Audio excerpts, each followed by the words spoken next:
வணக்கம். இன்று நாம் காணவிருக்கும் வீடியோ பதிவானது பிரபஞ்சம் என்ற தலைப்பில் பார்க்க போகிறோம். ஃபர்ஸ்ட் ஆஃப் ஆல் பிரபஞ்சத்தை பற்றி ஒரு சின்ன அறிமுகத்தை கொடுத்துருவோம், ஓகேங்களா? பிரபஞ்சம் என்பது எல்லையற்றது.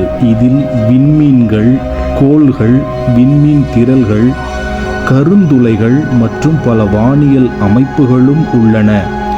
பிரபஞ்சம் எப்படி உருவானது என்பது இன்னும் ஒரு மர்மமாகவே இருக்கிறது. பிக் பேங் கோட்பாடு பிரபஞ்சத்தின் தோற்றத்தை விளக்க முயற்சிக்கிறது. பிக் பேங் கோட்பாடு என்று சொல்லக்கூடிய பிக் பேங் தியரியை பற்றி இப்போ நாம் பார்க்க போகிறோம். பிக் பேங் கோட்பாடு என்பது பிரபஞ்சம் சுமார் 13.8 பில்லியன் ஆண்டுகளுக்கு முன்பு ஒரு சிறிய, மிக அடர்த்தியான மற்றும் சூடான புள்ளியில் இருந்து உருவானது என்று கூறுகிறது. இந்த நிகழ்வுக்கு பிறகு பிரபஞ்சம் விரிவடையத் தொடங்கியது.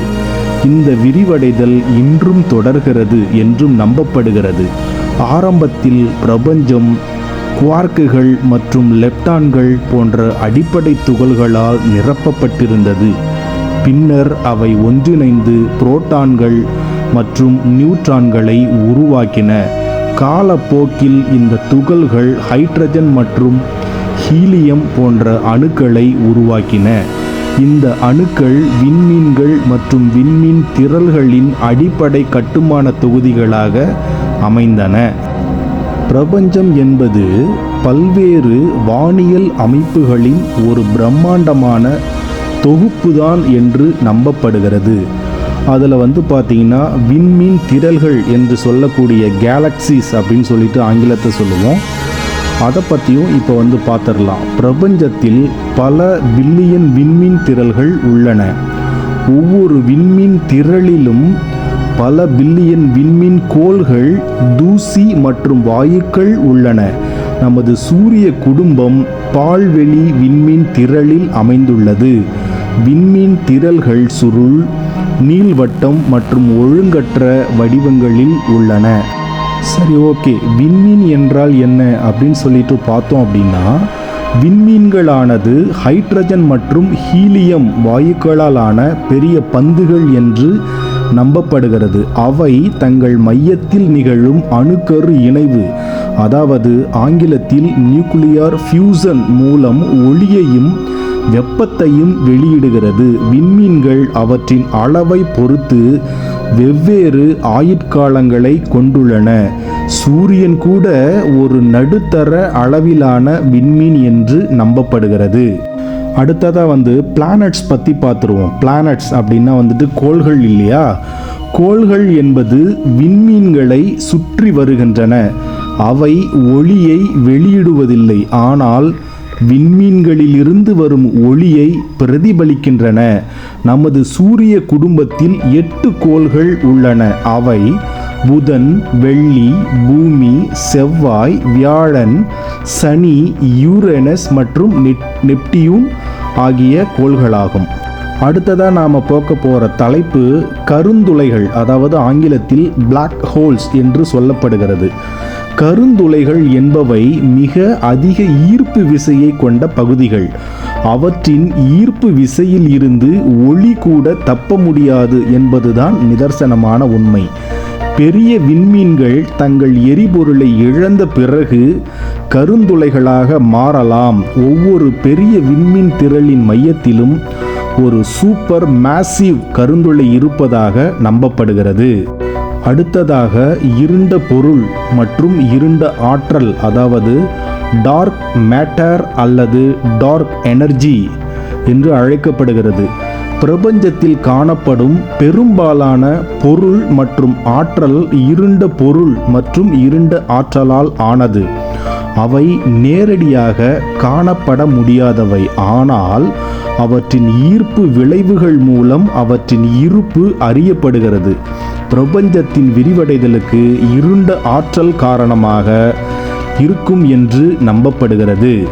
இந்த பிரபஞ்சத்தில் நாம் நம்ப முடியாத பல அரிய வகையான நிகழ்வுகள் இன்றும் நடைபெற்று கொண்டு தான் இருக்கிறது. ஓகேங்களா. ஃபார் எக்ஸாம்பிளாக சொல்ல போகணும் அப்படின்னா சூப்பர் நோவா இது ஒரு பெரிய விண்மீனின் வாழ்க்கையின் முடிவில் ஏற்படும் ஒரு பிரம்மாண்டமான வெடிப்பு. இந்த வெடிப்பின் போது ஒரு விண்மீன் சூரியனை விட பில்லியன் கணக்கான மடங்கு அதிக ஒளியை வெளியிடுகிறது. சூப்பர் நோவாக்கள் புதிய விண்மீன்கள் மற்றும் கோள்களை உருவாக்கும் கனமான தனிமங்களை பிரபஞ்சத்தில் பரப்புகின்றன. அடுத்ததாக நாம் பார்க்க போகிற தலைப்பு காமா கதிர் வெடிப்புகள், காமா ரே பர்ஸ்ட் அப்படின்னு சொல்கிறோம். இவை பிரபஞ்சத்தில் மிகவும் சக்தி வாய்ந்த வெடிப்புகளாக கருதப்படுகிறது. அவை நொடிகளுக்குள் சூரியன் தனது வாழ்நாள் முழுவதும் வெளியிடும் ஆற்றலை வெளியிடுகின்றன. காமா கதிர் வெடிப்புகள் கருந்துளைகள் உருவாகும் போது அல்லது நியூட்ரான் விண்மீன்கள் மோதும் போதும் ஏற்படுகின்றன.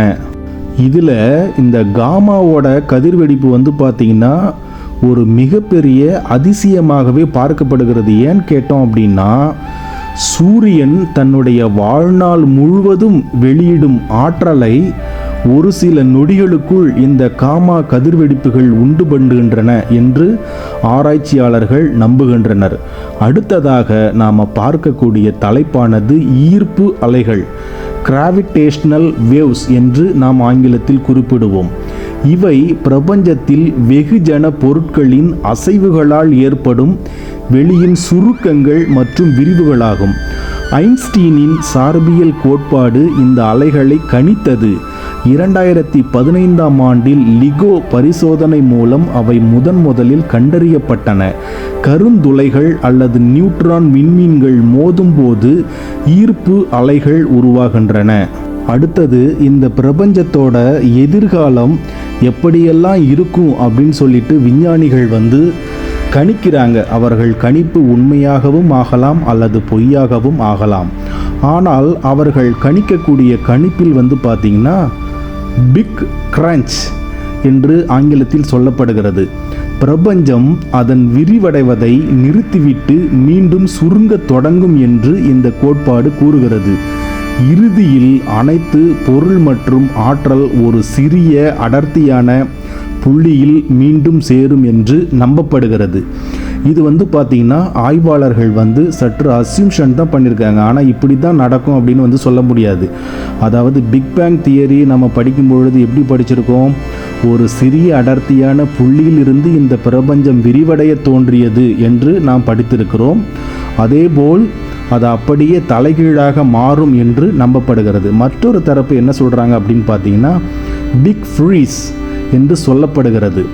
பிரபஞ்சம் தொடர்ந்து விரிவடைந்து கொண்டே இருக்கும் என்றும் இறுதியில் அனைத்து விண்மீன்கள் மற்றும் விண்மீன் திரள்கள் மிக தொலைவில் சென்றுவிடும் என்றும் இந்த கோட்பாடுகள் கூறுகின்றன. இதனால் பிரபஞ்சம் குளிர்ந்து இருண்டு உயிர் வாழ முடியாத ஒரு வாய்ப்பு உண்டாகலாம் என்றும் விஞ்ஞானிகள் தரப்பு தெரிவிக்கின்றனர். இந்த வீடியோ பதிவின் மூலம் நாம் தெரிந்து கொண்ட விஷயம் என்ன அப்படின்னு சொல்லிட்டு பார்த்தோம் அப்படின்னா, பிரபஞ்சம் என்பது ஒரு முடிவற்ற மர்மமாகவும் தொடர்ச்சியான ஆய்வுக்கான களமாகவும் விளங்குகிறது. அதன் தோற்றம், அமைப்பு மற்றும் நிகழ்வுகள் குறித்த நமது புரிதல் தொடர்ந்து வளர்ந்து வருகிறது. தொலைநோக்கிகள், விண்கலங்கள் மற்றும் கணினி உருவகப்படுத்துதல்கள் மூலம் நாம் பிரபஞ்சத்தை பற்றிய புதிய உண்மைகளை கற்றுக்கொள்கிறோம். பிரபஞ்சத்தின் ஒவ்வொரு புதிய கண்டுபிடிப்பும் மனித குலத்தின் அறிவின் எல்லையை விரிவாக்குகிறது. மேலும் நாம் யார், எங்கிருந்து வந்தோம் என்பதை பற்றிய நமது புரிதலை ஆழமாக்குகிறது. இந்த பிரம்மாண்டமான பிரபஞ்சத்தில் நாம் ஒரு சிறிய பகுதி மட்டுமே என்பதை உணர்ந்து மேலும் ஆராயும் ஆவலுடன் எதிர்காலத்தை நோக்கி பயணிக்கிறோம் என்பதுதான் இந்த வீடியோ பதிவிலிருந்து நாம் உணரக்கூடிய செய்திகளாக உள்ளது. நன்றி, வணக்கம்.